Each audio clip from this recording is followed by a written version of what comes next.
자, 그럼 본격적으로 저희가 한번 에어비앤비 사이트를 한번 만들어 보도록 하겠습니다. 자, 먼저 저희가 버블 사이트에 이제 들어오시면요. 회원가입을 해주셔야 되겠고요. 회원가입을 완료를 하시면은 이렇게 보이실 겁니다. 여기 하나하나씩 있는 것을 저희가 앱이라고 부를 거고요. 이 앱 하나마다 참고로 이제 과금을 해야 되는 구조인데, 물론 이제 무료 플랜도 있고 유료 플랜도 있습니다. 저희는 이제 우선 무료 플랜으로 시작을 해도 되기 때문에 크리에이터 앱을 하시고요. 보시면은 이제 템플릿 가지고도 만드실 수가 있고 그냥 이제 템플릿 없이 만드실 수도 있는데 처음에는 템플릿 없이 그냥 만드시는 거를 추천을 드립니다. 어차피 템플릿을 통해서 만들어 봤자 저희가 기능들이나 이런 것들이 정확하게 모르기 때문에 템플릿을 수정하는 게 더 어렵거든요. 그러면은 이제 앱 이름을 뭐라고 할 거냐면 에어비앤비 온라인 강의이기 때문에 에어비앤비 온라인이라고 하고 이건 어디 노출되는 부분은 아니고 여러분들 앱 이름입니다. 그래서 여러분들만 잘 알아보실 수 있도록 해놓으시면 되시고요.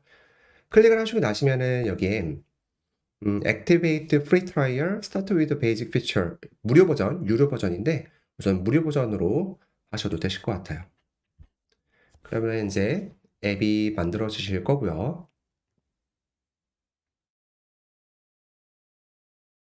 자, 앱 화면에 이렇게 들어오시게 되면은 저희가 먼저 해야 되는 것은 요 인터페이스 구조를 한번 익혀야만 합니다. 우선은 이 오른쪽에 있는 요 화면을 저희가 뭐라고 부를 거냐면 캔버스 화면이라고 부를 거고요. 오른쪽에. 왼쪽에는 여기를 엘레멘트 트리라고 부를 겁니다. 뭐 지금 꼭 외워두실 필요는 없어요. 어차피 제가 이제 말을 많이 언급할 거기 때문에 그렇게 자연스럽게 익히시면 되실 것 같고요.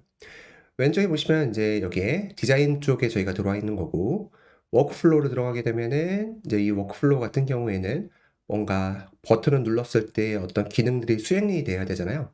그런 이제 기능 수행을 위한 이제 워크플로우가 있고 백엔드 워크플로우라는 것도 있는데 이 백엔드 워크플로우는 서버에서 처리되는 워크플로우, 여기 있는 워크플로우는 프론트에서 처리되는 워크플로우입니다. 요거 다른 점은 저희가 나중에 설명을 드릴 거니까 추후에 익히셔도 되실 것 같고요. 데이터 같은 경우에는 이제 우리 데이터베이스인데 처음에는 유저라고 하는 데이터 타입이 기본으로 하나 만들어져 있습니다. 스타일 같은 경우에는 이렇게 우리 이제 버튼이나 체크박스 이런 이제 요소라고 말을 하는데요. 컴포넌트라고도 말할 수가 있고 이 요소 하나하나들이 기본으로 이렇게 세팅이 되어 있습니다. 그래서 기본 세팅을 바꾸실 수도 있고요. 그다음에 스타일 베리애블이라고 하는 이 탭을 눌러 보시면은 들어가 보시면은 이제 요렇게 컬러 값도 기본으로 설정되어 있는 것들이 쭉 보입니다. 이런 것도 이제 저희가 나중에 다 바꿔서 사용해 볼 예정이고요. 다음에 왼쪽 같은 경우에는 플러그인인데 플러그인을 눌러 보시면은 이 플러그인 같은 경우에는 우리가 기능을 구현하기 위해서 좀 어렵게 작업을 해야 된다든지 약간의 코드를 써야 되는 부분들이 있는데 이 버블 같은 경우에는 아주 큰 장점이 이 플러그인 생태계가 되게 잘 되어 있습니다. 그래서 버블에서 공식적으로 만든 플러그인 이외에도 다른 제3자가 만든 그런 플러그인들이 너무나도 많기 때문에 이런 플러그인들은 저희가 나중에 하나하나씩 다운을 받아가지고 한번 설치를 해볼 예정이고요. 다음으로는 세팅 부분에 들어오게 되면은 우리가 무료 버전을 사용하기 때문에 프리라고 나오는 거고요. 체인지 플랜을 하게 되면은 여기에 우리 플랜들이 이렇게 있습니다. 저 같은 경우에는 스타터 버전만 사용해도 사실 되거든요. 저도 스타터 버전만 사용을 해요. 이제 그로스 버전 같은 경우에는 뭐 조금 협업하는 사람이 한 명 더 있다든지 아니면은 이게 워크로드라고 하는 개념이 있는데 이것도 추후에 설명드릴 거긴 하지만 우리가 워크로드는 데이터를 처리하는 양입니다. 즉 우리 웹사이트에서 데이터를 처리하는 양이 많아질수록 현재 플랜에서 더 업그레이드를 하셔야만 합니다. 네, 물론 이 데이터 처리 용량만 따로 종량제처럼 또 구매하실 수가 있어요. 근데 처음에는 저희가 이 프리를 사용하셔도 상관은 없고요. 제너럴 눌러보시면 일반 설정인데 이 일반 설정도 설정할 수 있는 것들이 여러 가지가 있지만 지금 당장 중요한 게 아니기 때문에 쭉 넘어가 볼 겁니다. 한번 둘러보면서 넘어가 보시면 되실 것 같고요. 도메인도 도메인 설정하는 것도 나중에 볼 거고 랭귀지라는 부분도 우리가 언어 설정인데 언어 같은 경우에는 지금 바꿔줘 볼까요? 오른쪽에 보시면 English라고 되어 있는 부분을 코리안이라고 검색해 보시면은 한국어가 있습니다. 그다음에 SEO라는 부분을 들어오시면요. 우리가 SEO는 이제 검색 엔진 최적화라고 해서 우리 웹사이트가 웹 검색 엔진에서 노출될 때 어떤 결과값으로 노출될 것인지 설정하는 부분입니다. 이것도 나중에 한번 보도록 하고요. API도 되게 중요한 부분인데 API도 한번 나중에 볼 거예요. 외부 서비스랑 연동할 때에는 API 연동이라는 걸 하는데 API 연동에 대한 개념이 저희가 없으니 지금 설명드리기가 어려워서 API는 넘어가고요. 콜라보레이션은 이제 누군가랑 협업할 때 그 사람한테 초대를 할 수가 있습니다. 그래서 그 사람 버블 계정에서도 여러분들이 초대한 이 버블 계정을 접근할 수가 있고요. 서브앱도 있는데 서브앱은 중요하지 않아서 넘어가도록 하고 버전도 있는데 이 버전은 버블에 요즘에 이제 버전이 베타 기능들을 이렇게 미리 이용해 보기 위해서는 이런 것들을 체크하고 베타 버전을 이용해 볼 수도 있어요. 그래서 현재 아직까지 공식적으로 버블에서 업데이트 되지 않은 이제 기능들인데 이거는 이제 베타 기능들이고 노티피케이션 이거는 이제 관리자한테 이 버블을 만드는 관리자한테 어떤 상태일 때 나한테 뭔가 메일로 알려줘라 라고 하는 부분인데요. 그래서 워크로드가 갑자기 많이 소진되었을 때를 알려줘라 이런 이제 노티피케이션을 말을 합니다. 모바일 같은 경우에는 이제 모바일 네이티브 앱을 만들기 위해서 이렇게 탭이 있는데 사실 이것도 뭐 없는 분들도 있으시고 있는 분들도 있으실 거예요. 이거는 이제 아직 베타이기 때문에 이것도 우선 넘어가도록 하고요. 로그라는 부분도 아까 잠깐 말씀드렸던 버블 같은 경우에는 이제 데이터 처리 용량에 따라서 과금이 됩니다. 데이터 처리 용량이 실시간으로 어떻게 되는지 확인하기 위해서는 여기에 이제 쭉 그래프를 보면서 또 드릴 다운을 해보시면은 이 그래프 눌렀을 때 어디서 많이 데이터 처리 용량이 많이 소진이 되는지 이런 것들을 조사하실 수가 있거든요. 그래서 그것도 추후에 한번 볼 예정이니까 지금은 이런 메뉴들이 있구나 정도까지만 이해를 하시면 되실 것 같아요. 자, 그러면 디자인 쪽으로 들어오시면은 이제 여기서부터 저희가 본격적으로 시작을 해보도록 할 건데요. 우리가 오른쪽에 있는 거를 이제 캔버스라고 할 건데 이 캔버스가 지금 저희가 어느 페이지에 있냐면 인덱스라고 하는 페이지가 있습니다. 처음에 우리가 앱을 만들게 되면은 페이지가 총 3페이지가 만들어져 있어요. 근데 404 페이지는 이게 이제 기본으로 만들어져 있는 페이지인데 이 페이지는 참고로 삭제하지 못해요. 리셋 페이지도 이게 이제 패스워드를 변경하기 위해서 이쪽으로 이제 우리가 리디렉션 되는 페이지인데요. 이것도 나중에 해볼 거예요. 이것도 기본으로 만들어져 있고 이 인덱스 페이지가 우리가 흔히 말하는 메인 페이지라고 보시면 되실 것 같아요. 자, 그러면은 이거는 이제 잠깐 닫아놓고 오른쪽에 캔버스 화면을 눌러봤을 때 작업창이 보일 겁니다. 우리가 이제 얘를 저희가 작업창이라고 부를 거고요. 이 작업창을 보면은 외관, 레이아웃, 컨디셔널이 있습니다. 먼저 저희가 해봐야 되는 거는 사실 이 캔버스 화면에서 레이아웃들에 대한 구조를 조금 아셔야만 해요. 우리가 이 화면을 눌러보게 되면은 이 화면에 캔버스, 즉 작업창 크기가 어떻게 되어 있냐면 컨테이너 레이아웃이 픽스드라고 되어 있거든요. 제가 도형을 이렇게 하나, 왼쪽에서 도형을 또 하나 이렇게 가져와서 도와볼게요. 얘는 저희가 파란색으로 하고 얘는 제가 빨간색으로 하겠습니다. 이 페이지 안에 지금 도형이라고 하는 요소가 두 가지가 놓여 있는데요. 이 도형 요소가 두 가지가 놓여 있는데 얘네가 지금 이렇게 자유롭게 움직이죠. 자유롭게 움직일 수 있는 이유는 얘네를 지금 포함하고 있는 이 페이지가 레이아웃이라고 하면 이제 뭔가 그 포지션을 말하잖아요. 어떻게 우리가 배열이나 간격을 배치할 것인지에 대한 포지션을 말하는데 이 포지션이 픽스드로 돼 있으면은 이 안에 있는 요소들이 이렇게 자유롭게 놉니다. 근데 만약에 이 페이지를 레이아웃을 픽스드가 아닌 컬럼으로 바꿔보게 되면은 이렇게 수평으로 정렬이 되게 돼요. 아래쪽으로. 수평. 그리고 여기에 약간의 간격이 있는데 이 간격이 40 픽셀이거든요. 왜 그러냐면 여기 간격이 설정이 되어 있고 40 픽셀로 설정되어 있기 때문에 그래요. 얘를 제가 간격을 설정하지 않으면은 두 가지가 붙어지죠. 간격을 설정하고 40을 80으로 바꾸면은 더 떨어지시게 돼요. 그래서 apply gap spacing between element라고 하는 거는 이거 페이지 안에 있는 요소들 간에 간격을 준다라고 이해를 하시면 되실 것 같습니다. 간격을 없애시면은 이렇게 이제 붙게 되고요. 그리고 만약에 컨테이너 레이아웃이 지금은 컨테이너 얼라이먼트가 위에 정렬이 되어 있는데 이거를 가운데 정렬로 바꾸시면은 이렇게 바뀌시고 아래 정렬로 이렇게 바뀌시면 이렇게 바꾸시고요. 그 다음에 이렇게 스페이스 어라운드라고 해서 이 각각의 비율을 간격을 벌려둔 채 설정하실 수도 있습니다. 그 다음에 맨 끝쪽으로 보내는 거를 우리가 스페이스 비트윈이라고 하는데요. 스페이스 비트윈을 하면은 이 페이지 양쪽 끝으로 벌어지시게 되고요. 다시 탑 얼라인드로 바꾸시게 되면은 위에서부터 정렬이 돼서 이렇게 붙게 되는데 당연히 이 도형을 한번 복사를 하셔서 페이지를 한번 누르고 붙여넣기를 하면은 이 아래쪽으로 계속 붙여넣기가 되게 돼요. 자, 딜리트 누르고, 딜리트 누르고, 딜리트 누르고, 이렇게 된 상태에서 저희가 이제 컬럼을 봤으니, 이제 컬럼이 아닌 한번 로우라고 하는 관계도 한번 보셔야만 하겠죠. 로우라고 하는 관계로 저희가 눌러보게 되면은, 로우는 당연히 수평 관계로 이렇게 이루어져 있는 것을 말을 합니다.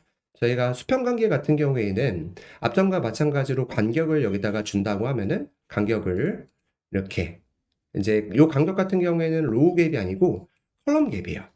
컬럼은 이제 여기를 컬럼이라고 말을 하죠. 여기를 로우라고 말하고 그래서 이 컬럼에다가 80을 설정하면은 이렇게 간격이 떨어지고요.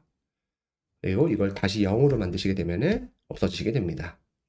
다음에 가운데 정렬, 오른쪽 정렬, 스페이스 어라운드, 스페이스 비트윈 이렇게 되고요.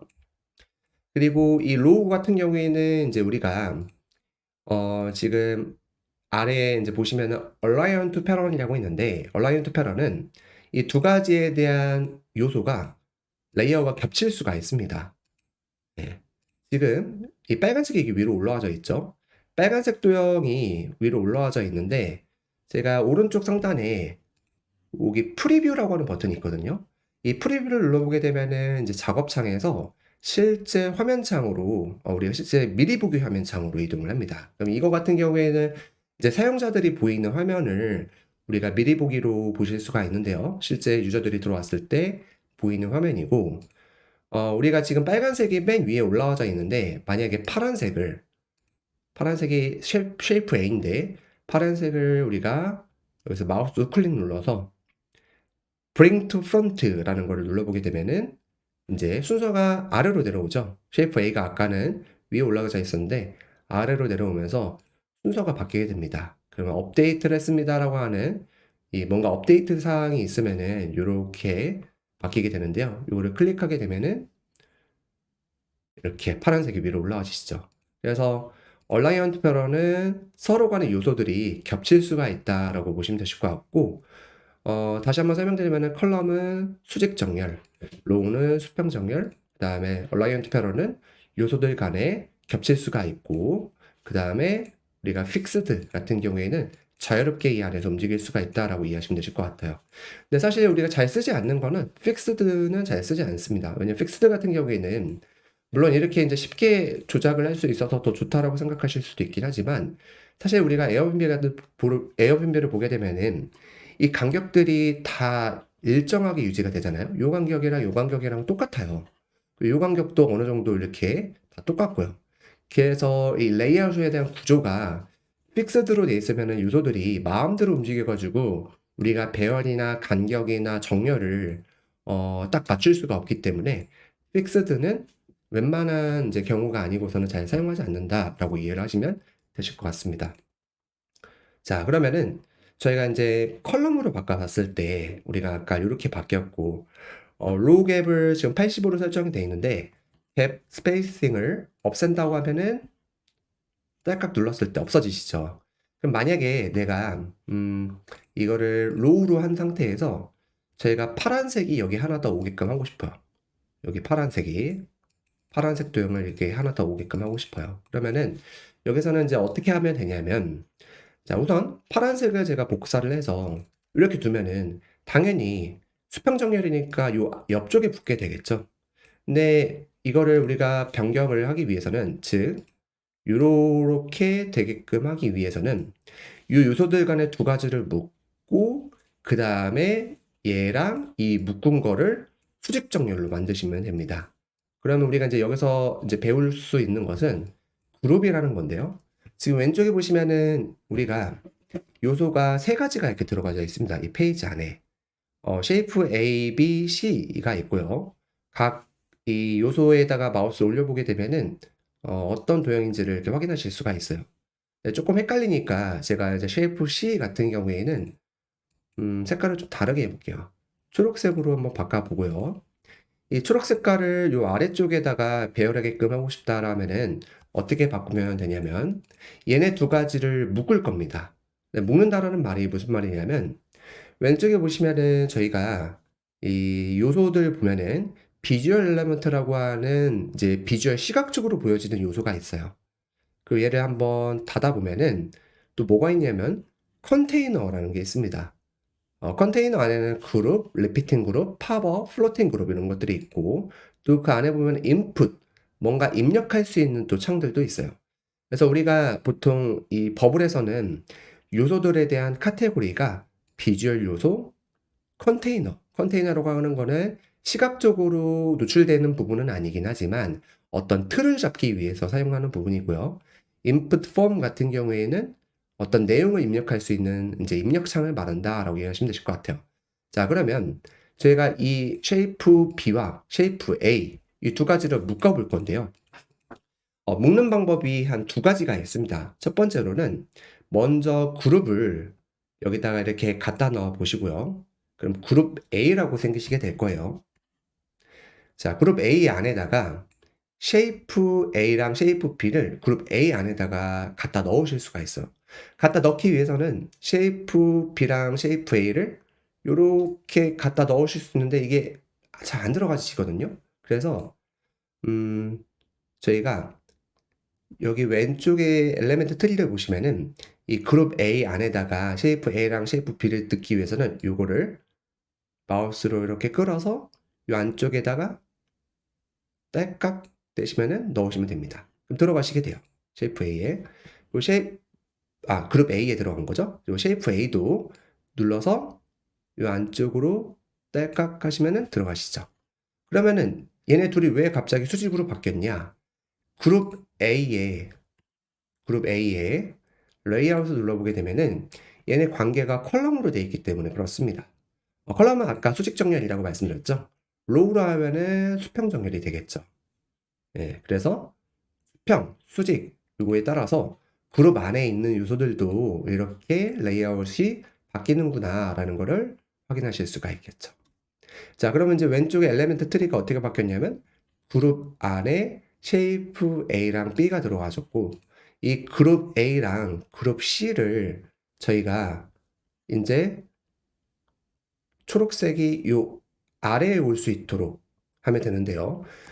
그러면 저희가 이제 앞전에는 그룹을 넣고 그 다음에 요소를 그룹 안에다가 넣는 방법을 설명을 드렸는데 이제 두 번째 방법을 알려드릴게요. 우리가 그룹으로 그룹핑을 하기 위해서는 앞전과 같은 방법도 있긴 하지만 여기 왼쪽에 보시면은 이 요소와 이 요소들을 같이 붙잡을 수가 있어요. 같이 붙잡기 위해서는 이 요소를 누른 상태에서 Shift 누르고 이렇게 누르시게 되면은 같이 붙잡아 주시게 됩니다. 다시 얘 누르고 Shift 누르고 이렇게 누르시면은 같이 붙잡으시게 돼요. 그리고 요 엘리멘트 트리에서 얘를 닫아 놓으신 상태에서 이렇게 같이 붙잡으시면 좋을 것 같고요. 물론 이제 같이 붙잡는 방법이 Shift 누르고 이렇게 해도 되긴 하지만 우리가 하나 누른 상태에서 컨트롤이나 커맨드 누르고 이렇게 눌러도 같이 붙잡아지게 됩니다. 상관없어요. 근데 커맨드 누를 때와 시프트 누를 때가 뭐가 다르냐? 예를 들어서 저희가 하나 더 복사해 놓으면은 커맨드를 누른다라고 하는 거는 즉 컨트롤을 누른다라고 하는 거는 하나하나 개별적으로 이렇게 눌러지는 거예요. 근데 시프트를 누른다라고 하는 거는 첫 번째 거 선택하고 시프트 누른 상태에서 얘를 누르시게 되면은 여기에 중간에 있는 모든 요소들이 다 선택이 되시게 됩니다. 그래서 Shift 같은 경우는 첫 번째과 끝을 같이 누르게 되면은 이 안에 중간에 있는 것들이 모두 다 같이 선택이 되시는 거고, 하나로는 누른 상태에서 커맨드나 컨트롤 누른 상태에서 하나하나씩 누르면은 이렇게 포함시킬 수가 있는 겁니다. 또 컨트롤 누른 상태에서 한 번 더 누르면은 이렇게 빠지시게 되겠죠. 자, 그러면은 우리가 이 그룹을 누른 상태에서 같이 이렇게 붙잡고 요거를 우리가 그룹핑을 하기 위해서는 마우스 우클릭을 요 위에서 하신 다음에 컬럼 컨테이너로 감싸야만 수직 정렬이 되겠죠. 그래서 컬럼 컨테이너로 감싸면은 요렇게 수직 정렬이 되게 됩니다. 그러면은 이 그룹 B라는 걸로 감싸지게 되었고, 얘를 눌러보게 되면은 이 안에는 그룹 A가 있고 쉐이프 C가 있어요. 이렇게.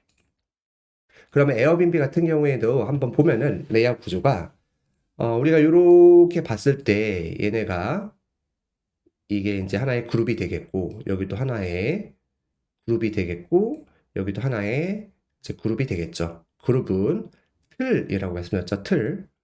여기도 보면은 이 안에 이제 틀이 이렇게 들어가져 있는 거죠. 여기도 이렇게 틀이 이렇게 들어가져 있는 거고, 그리고 여기 이렇게 틀이 들어가져 있는 거고요. 여기도 이렇게 틀이 들어가져 있는 거고, 요렇게 틀이 들어가져 있는 거고. 그래서 이게 네모난 틀 형태로 우리가 먼저 틀을 잡은 다음에 그 안에다가 이미지 요소, 뭐 아이콘 요소, 텍스트 요소 이런 것들을 넣는다라고 이해를 하시면 되실 것 같습니다.